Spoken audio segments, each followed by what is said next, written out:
Good evening and welcome to episode 51 of the Nicola Valley Talk, a podcast provided by Tourism Nicola Valley, Experience Nicola Valley, and Experience Merritt.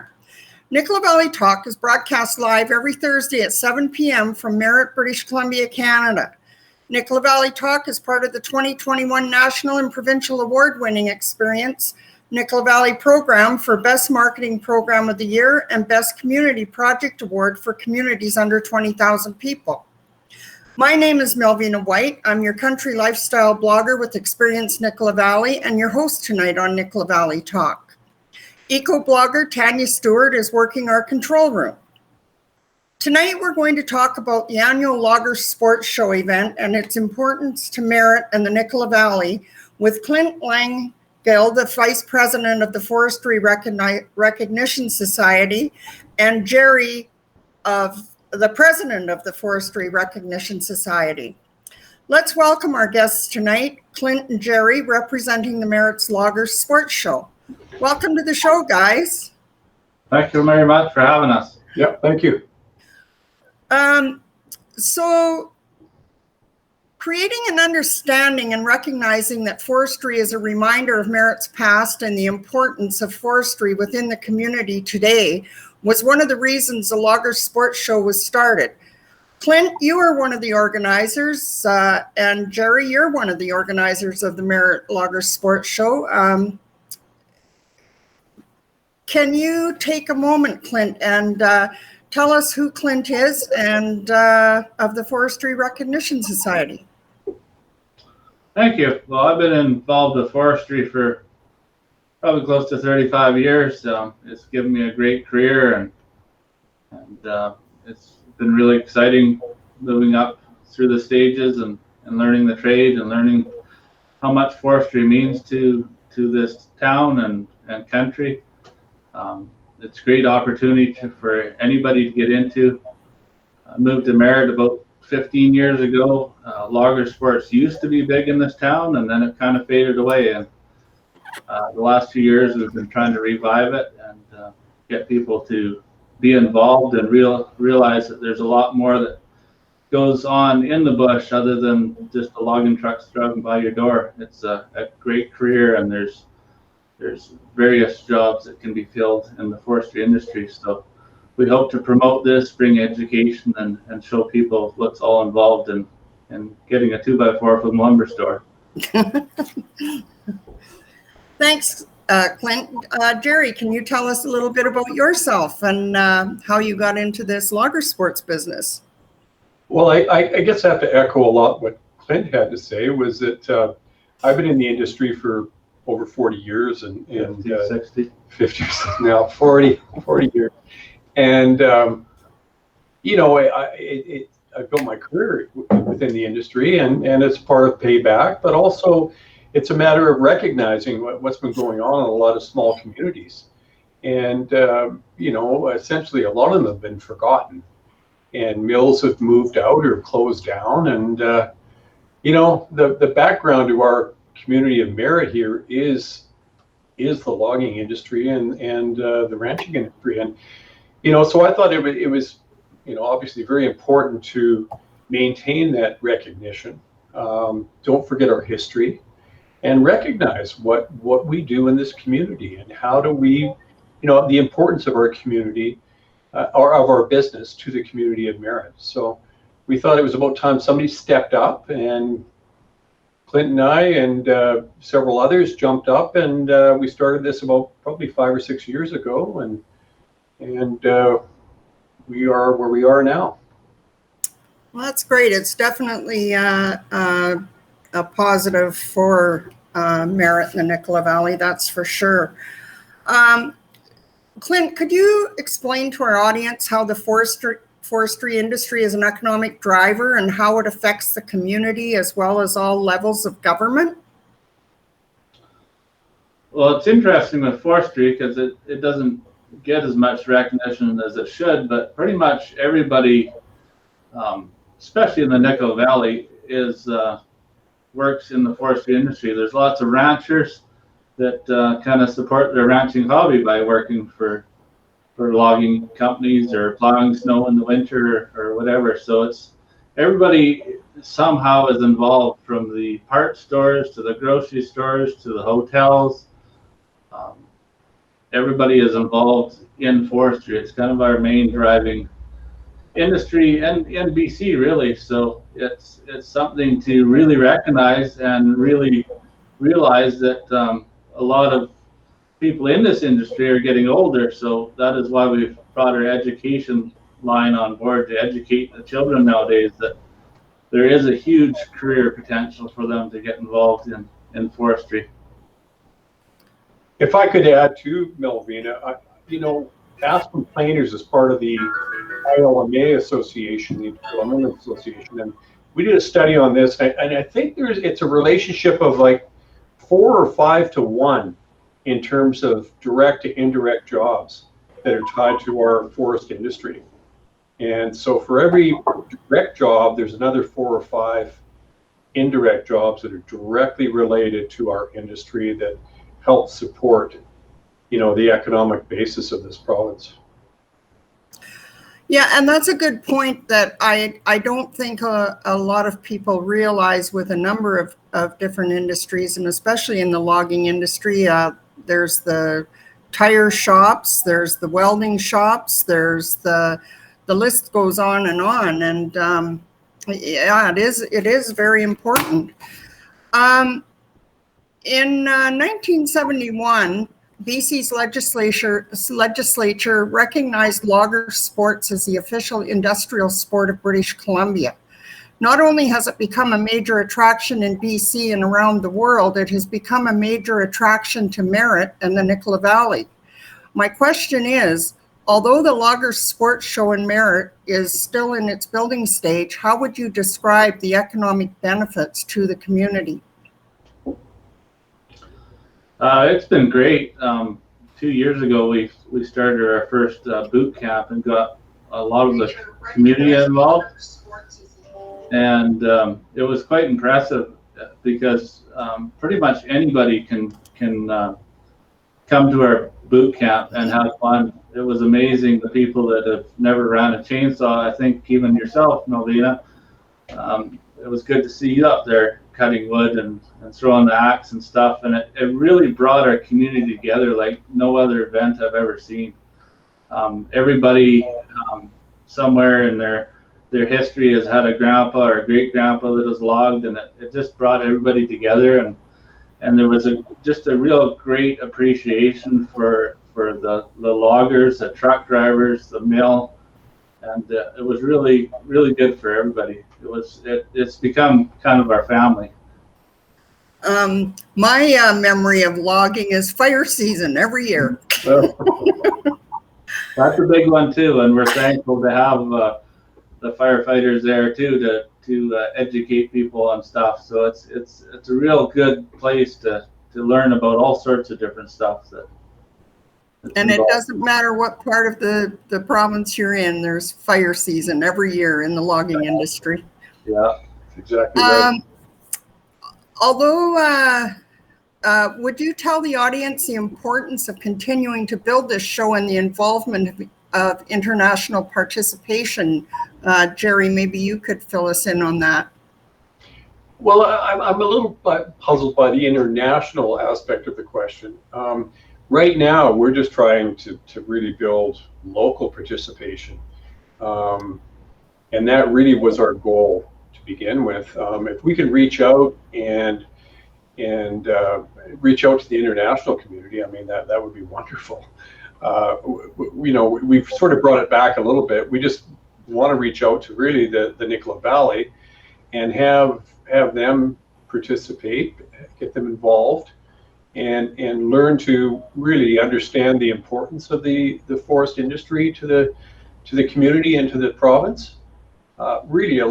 That's really the main focus of what we're trying to do, and part of this is looking at the history of how forestry did initiate in the province and to where we are now, and the innovative practices that exist now, and like Clint said earlier, the education involved. I mean, the knowledge base required in the industry has changed so much, right from within the mill itself, it's not a lot of just people working on the green chain anymore. It's incredible software programs. The technology is out of this world, so it's really an industry that's open to so many different technological advances and intelligence groups, really. It's not just the average Joe who doesn't want to go to university or college and wants to go work on the green chain for a career. So that's part of our program here too. And if we can reach out to any of the communities, whether it be international or even within our own country, then that's a positive for us. The international participation part of the question was because when I was at the Loggers Show, I met a fellow from Australia that was following these shows all around. Oh, right. So that's why I thought that's why I well, Melvina, sorry to cut you off, but that is an interesting point, because really Ben from Laughing Logger, that's part of his program, right? I mean, he started the program, his program with us a couple of years ago, and that's exactly what he does. I mean, he travels all across the country and internationally. So you're right, it is a common theme now throughout. So I mean, that's a positive. I mean, it's expressing what we do, outside our own country. So that's a very positive aspect to it. One of the attractions to the show is the Laughing Logger Show. Can you tell us a little bit about them and what they bring to the event? We've had their show now, 3 years? 3 years, yeah. So yes, it's been a real crowd pleaser. Good with the kids on the Friday. Last year, because of COVID, we had a drive-in event that went really successful for the conditions we were under. This year, we're going to be doing a little bit different. Laughing Logger will be there just primarily to do the boot camp, July 24th, and then our Logger Sport, September 17th and 19th. They'll be putting on a bit of a boot camp and competition, and helping us with all of the equipment and safety gear and training and stuff like that. So changing up a little bit this year for Laughing Logger, but they definitely will be there. And they're bringing lots of their friends too, with some of the big powerful chainsaws and axe throwing, and some of the top end competitors that don't have a show to go this year. They'll be coming to help add to the Logger Show this year. So we've got a couple of shout outs here. Callie Langlis Torgerson says, thank you for bringing the show to the Nicola Valley. Julia Bennett says, is it coming back? And I think we're pretty safe in saying, yes, it's coming back. And Greg Gerard says, every little bit helps put Merritt on the map. So that's great. The next question is, do you have any plans to add any further attractions? Well, we're looking to diversify. I mean, that was the focus right from the get-go, was to really, address a lot of different things that we do here in Merritt. And one of them too was also how do we bring families out and bring the kids out and everything else. So this year we've got a little motocross program coming out, and we'll have 3 events per day. Is that what it is? Yeah.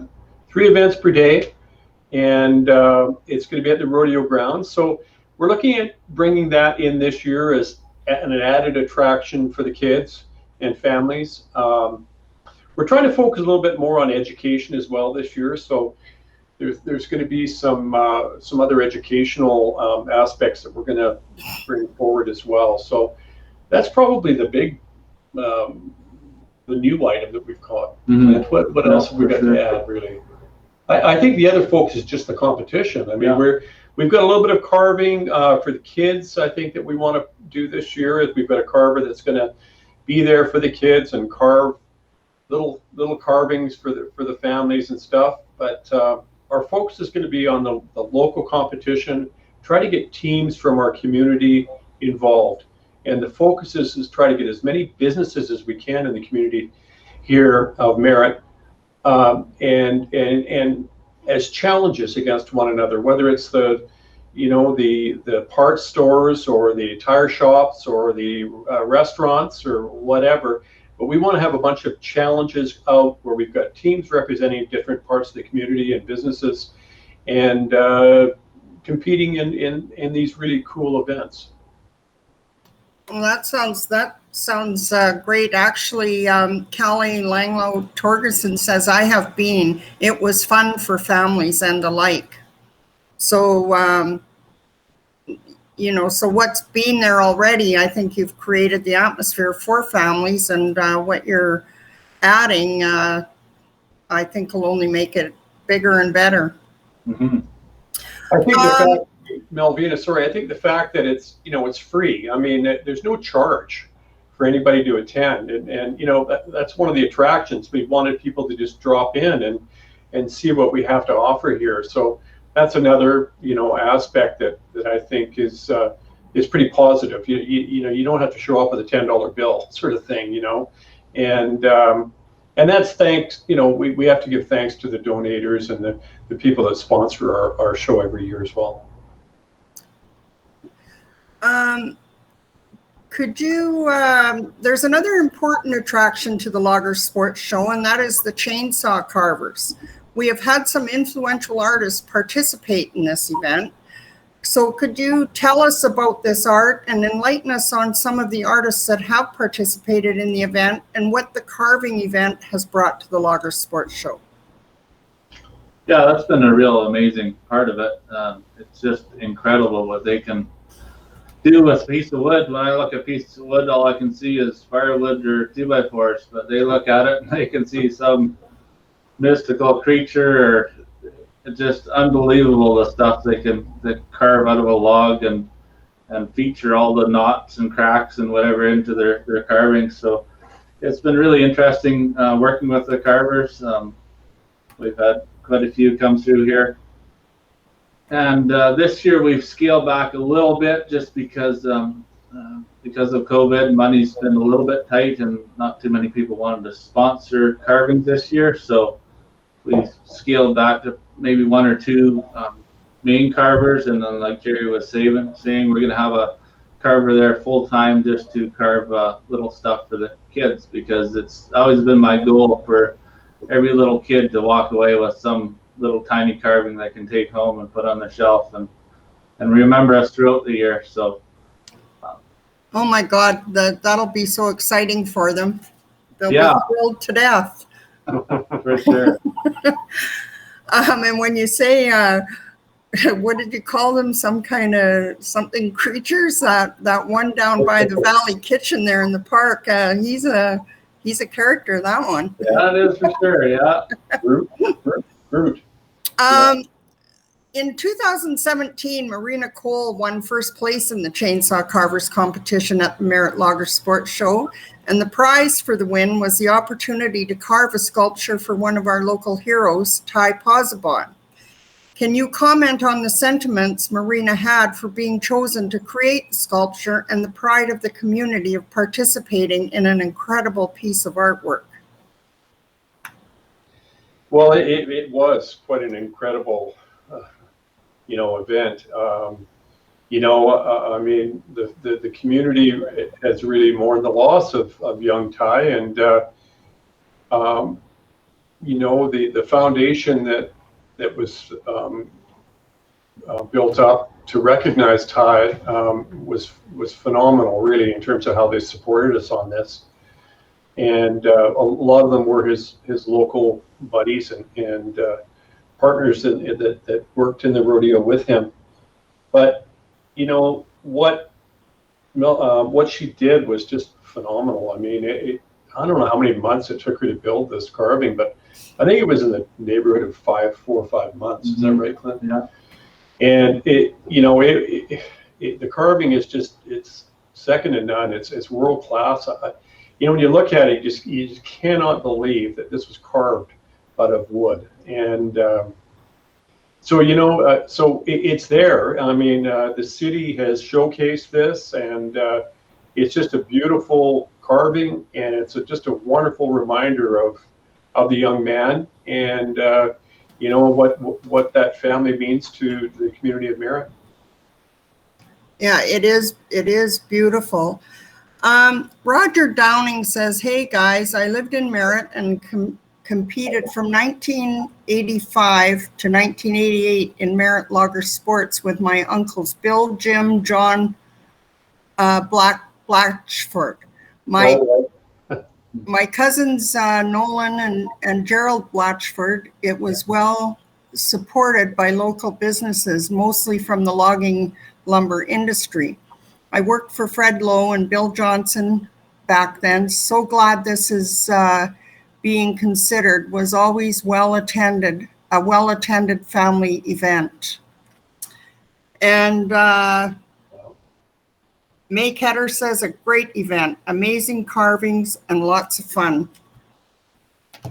So there's definitely local support for it, that's for sure. The Logger Sports Show is growing to be a major attraction for Merritt. It could be a great example of community, industry, and tourism working together. What, in your opinion, could be accomplished through teamwork and partnerships? Yeah, it'd be great to have more people on board. We're kind of in the same boat as many events around town. Volunteers are extremely hard to get, and even our little group throughout the year, it's a lot of work that goes into planning. We usually meet once a month and try to get things organized, but it's extremely difficult to get volunteers, and it frustrates me because I always think big and I can only do as much as I have manpower to put on. So we've been trying real hard to reach out to local businesses, and I think I don't know if it's because of in the past, but local businesses feel like they have to give up money, and a lot of times we're not looking at money. We're looking at just coming out and supporting us, and not only that, but putting on displays, and it brings money back to their businesses too, because a lot of people don't realize what this town has to offer. So we have booths set up for local businesses to showcase what they do or who they are, and of course, if you're in the competitions, you get shirts with your names on the back. So that's another great way to show the logging community that your business is supporting us too. So it works both ways. So it's a huge incentive for everybody to get involved, and we're fortunate to have lots of business that have CAMLIPs that attend, but we would definitely like to see a lot more from Merritt, and anybody that has any questions can get a hold of us. We'll take anything, right down to little gift certificates or donations of stuff or services. Like all that goes a long way as it gets people into your businesses, and they find out what you have, they'll probably be buying more. So it goes both ways for sure. And I think just to add to that, Melvina, is just participation. I mean, just show up and participate in some of the events and show up. I mean, that'll just do it for you right there. I mean, we don't necessarily need money or donations. We just want participation. Exactly. People I see that smile already. Yeah. Let's get some teams together. All you need is a chainsaw and some bats. Yeah. It was funny last year. Clint's wife didn't realize it, but I signed her up for an event, and Atelka, who is also part of our board of directors, as well as signed her up. And they called their names. I think it was Ben that called their names up, and they said, "What?" They kind of looked around. I said, "What? These guys are up." And Atelka went running up, and I think it was my wife too. They had to run chainsaws, It's hilarious, but it was all done safely, and everything, and they enjoyed it. It was awesome, So it's just a matter of participating and just have some fun and celebrate, the history of what we've got here in the valley. Yeah, I think I was in on that choker polling thing. You were, yeah. Right, you were. Yeah, there's usually it's a team of 4 people. Yeah. And if you're not comfortable with some of the things. You can pick and choose what you want to do. So some people are good at axe throw, some people are good at the chainsaw, the 2-man bucking. So yeah, teams of 4, and any businesses in town or any locals or high school kids, anybody that wants to sign up. And if it's just 1 or 2, we'll make teams up as we go. So Yeah. Definitely come out, try out the boot camp. It's a lot of fun, and it's a great way to get involved in this sport. A lot of the wives really, I don't know why, but they chose the axe throw, you know, and I don't know if there's a message there or whatever for the husbands, but they were, and they were actually very good. One eye open for quite a few months. That ball every time. She was our superstar on the team with the axe throw, was Clint's wife, Morgan. Greg Gerard says log rolling for him. Oh, right. I'll tell him with a log roll. Yeah, Clint's a pro at that, so. I'll wear my inner tube. So we know that this is not a 1 or 2 man show, and that you have some very important people on your team that are a major part of organizing and holding this show together. Would you guys like to take a moment and give a shout out to them and let the audience know who they are? Well, sure. I'll jump on that one, Melvina. Well, first of all, there's Clint and myself, Jerry and Clint. There's also Melody Simon from the local real estate companies here, and her husband's a doctor in town. Karen Getz, the principal of Sky's school. Heather Fairley, Charity Liu, and Tony Luck. They're all part of our board of directors. And Talca Gillespie as well is actively involved in our program. So they form our board of directors. And really, like Clint had said earlier, I mean, that's our core group of people really that, for the most part, do everything for our show every year. So, you know, we hopefully we get volunteers to come in and help us as well. But those are the people that are really there every month, you know, dedicated to getting things done and planned, and so that we can run our program annually. Well, that's great, and everybody needs a little bit of recognition, and yeah, I think it's awesome.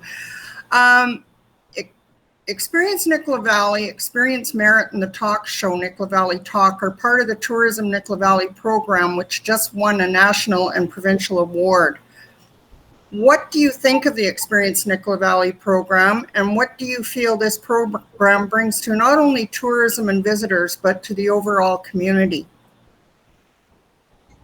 Well, you must be doing a good job, because I got some phone calls yesterday and today wondering about me being on this show, and I didn't even remember it myself. So obviously, you're getting the hits on it.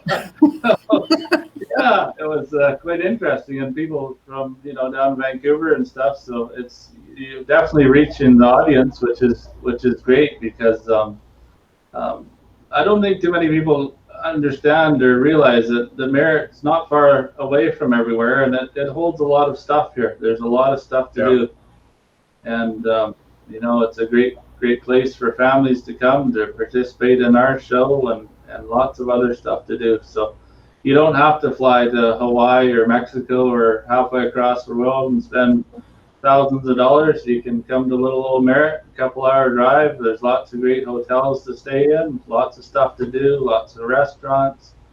So yeah, thank you very much for promoting this show and our little community.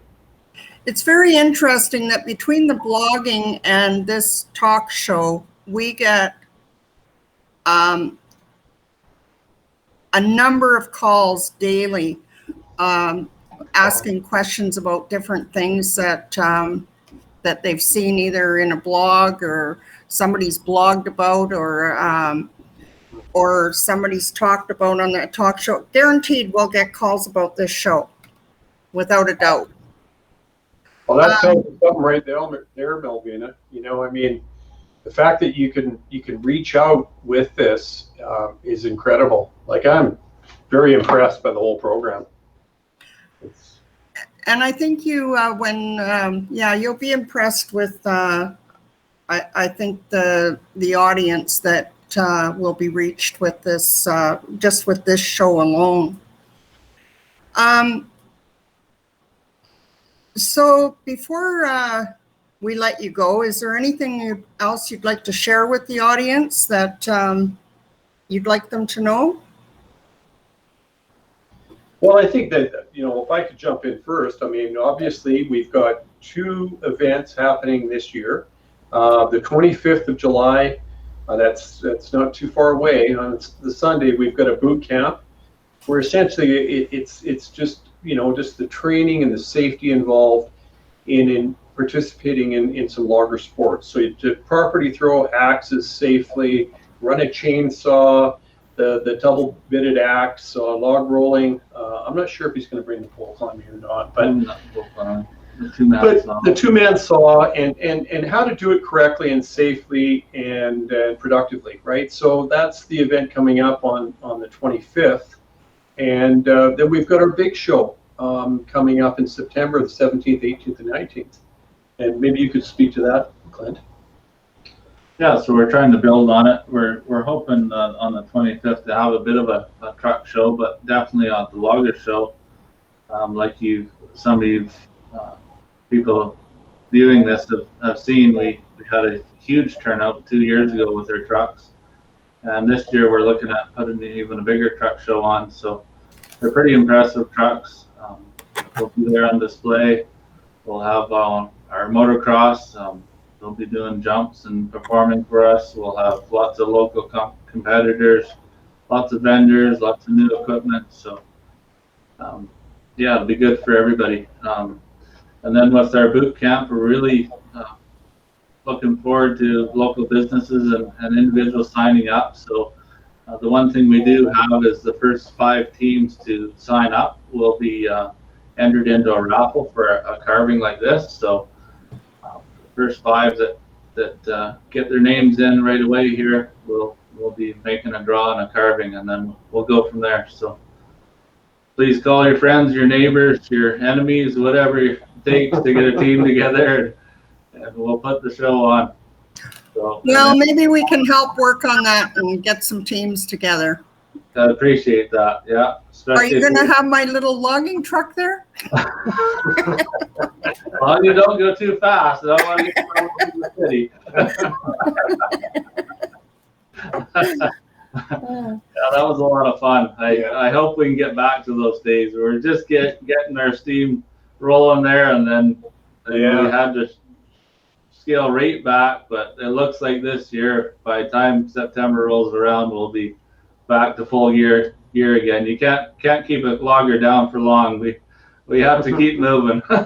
They always seem to rise to the top no matter what happens. Right. I know the industry well, and I know that it's challenging sometimes. So anybody that works in it, I certainly give them credit. I tell you that. Okay, guys, thanks for joining us, and we'll certainly see what we can do to help out, and looking forward to the show. Thanks so much. Thanks for having us.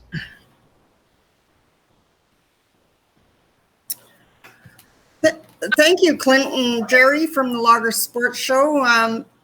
Please continue to spread the word that we are the best resource in the Nicola Valley for tourism and economic development. Please follow, share, and comment on our Experience Nicola Valley Facebook, Twitter, Instagram, and YouTube page. Make sure to tune in next week when Merritt will be our guest on the Nicola Valley Talk. Remember, every Thursday, join us, same time, same place at 7 p.m. here on Nicola Valley Talk. Thank you for watching tonight. My name's Melvina White. I'm your country lifestyle blogger on Experience Nicola Valley and your host on Experience Nicola Valley Talk. Thank you, Melva. And I will say goodnight to you and talk to you in a bit. Well, again, what another great show, Melvina White, and I got my face and my name. And Clint and Jerry again. Please call and get a hold and maybe sponsor or volunteer. Again, 315-8539, Jerry or Clint. So my name is Tanya Stewart, your experienced Nicola Valley eco-blogger. Thank you for tuning in. And my message this week is reduce, reuse, recycle, and rethink, because Merritt matters. And if you're out camping, make sure you take everything back home with you that you bring out. And please be fire smart. It is really dry out there. And on that note, I just want to give a shout out for the poor people of Lytton. And so I guess apparently I was told that at Shalouse and Canate Society, they're taking men's clothes, work boots, baby clothes are needed, baby items are needed. Please share it on Facebook with your friends, and please drop off anything that can help them, okay? Because these are our people and our community, and it matters, okay? So sweet dreams, Nicola Valley, and thank you for your support, and see you next week. Good night.